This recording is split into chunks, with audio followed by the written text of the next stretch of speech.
And I can't believe I'm even saying this, but I shouldn't be surprised at this point. And that's Kyle Juszczyk coming back to the 49ers. He was a free agent for like what? A day, 2 days. He went to visit, took a little trip to Pittsburgh, and then boom, he comes back to the 49ers. And I got to tell you, I mean, if you've ever listened to any show I've ever done, it annoys the hell out of me. Like, it just annoys the hell out of me. What was the point of all this, right? What is the point of cutting Kyle Juszczyk and bringing him back? You saved like a tiny little bit of money, maybe, and you guaranteed him for next year. Okay, like, I really thought that one positive from this whole, the Niners being ruthless savages, right, was that, hey, they're going to trim some of the fat. Some of the people that they're getting rid of in this effort to save money did need to be culled away. And I always thought Kyle Juszczyk was one of them. And then he did it. And I was like, great. And I also thought it might open up some interesting possibilities for the offense, right? I talked about this with Michelle on Friday. Could you put Kittle in the backfield more as sort of an H-back?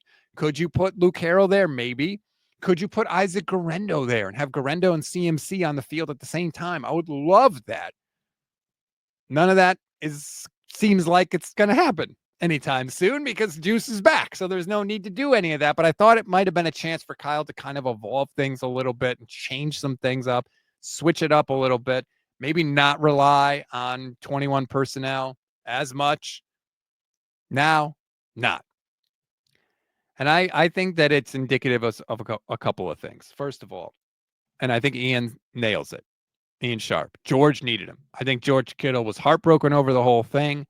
I think that a lot of guys, I mean, Juice was very well liked in the 49ers locker room. So I'm not saying that they did it just because of that, but they are trying to re-sign George Kittle to another contract. And, keeping 85 happy might not be it. But more, I almost wonder if this is a move from Jed and Parag and the bean counters to kind of placate Kyle Shanahan. We know Kyle loves Juice. We know John Lynch loves Juice. He was one of their first free agent signings. They paid him huge money, more money than any fullback I'd ever seen in the history of the NFL by a country mile. They love him. And then they cut him. And I wonder if Kyle and John flipped out and they were like, you're not even saving that much money. Why? You're cutting one of our core guys, a guy that we love. And I wonder if they flipped out and finally Jed and Parag were like, all right, you know what?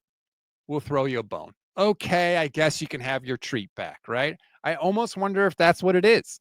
That's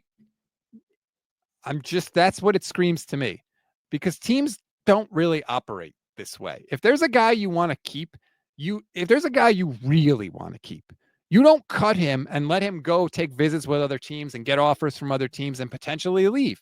If you really want to keep the guy, you keep the guy. You don't cut him and then sign him back a couple of days later. That's just a weird thing. That is not how teams operate, and it's certainly not how good teams operate.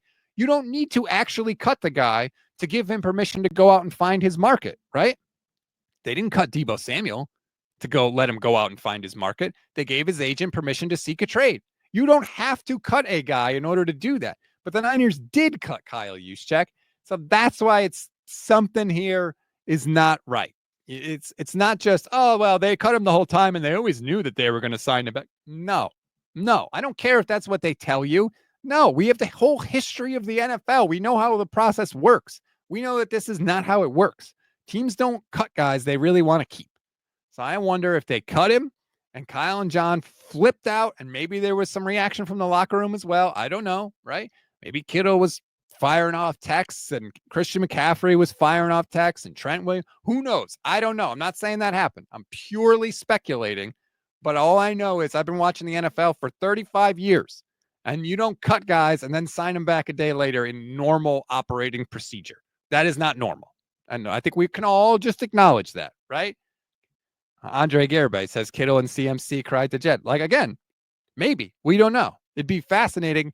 And you could tell, too, just the reaction from some of the 49ers beat writers. They were like, what the hell's going on? So, yeah, I think it caught everybody by surprise. Juice is back. Hooray. According to sources, quote unquote sources, it's got to be Kyle Juszczyk. He supposedly turned down more money from other teams to come back from the 49ers. I don't know if I believe that or if it was more money. Was it like $10 more? I don't know.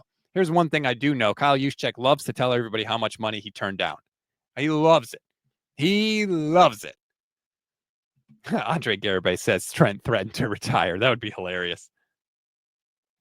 But yeah, like I don't look at any other, like in your job, would an employer go to you and be like, hey, we're firing you. Feel free to look for another job. And if you can't find one in a day or two, we'll hire you back. Like that. No, that just doesn't happen. Sergio Fernandez says, with the 2-year contract, Juice will be able to officially join the 49ers alumni. 10 years with the team gets you in. Shanny wants to see him at every reunion. Who cares about that? Really? Like, I get why the players themselves care about it. But my God, we're sitting here talking about just, oh, you get to be up on the wall of the players that were with the 49ers for 10 years. So what, man? So what? Do you even know everybody on the list? I don't know everybody on the list. Who cares about that? Joe Tiz, kind of wish Fred Warner raised his voice over Greenlaw if that's how they operate. Well, that was one thing I did wonder. Like, does Fred Warner look at this and go, okay, so you kept George's buddy and Christian McCaffrey's buddy, but you didn't keep my buddy in Dre Greenlaw, a guy that certainly provides more production and value to the team than Kyle Juszczyk by a friggin' mile. And maybe Fred, didn't think that. I don't want to put, words in his mouth or anything like that, but that thought did go through my head. As if Fred was like, damn, we couldn't find a couple more $1 million to bring back my guy, who maybe we win the Super Bowl if he doesn't pop his Achilles, but we're bringing back Kyle Juszczyk. Again, not trying to put words in his mouth. That was just, I like that you had the same thought that I did.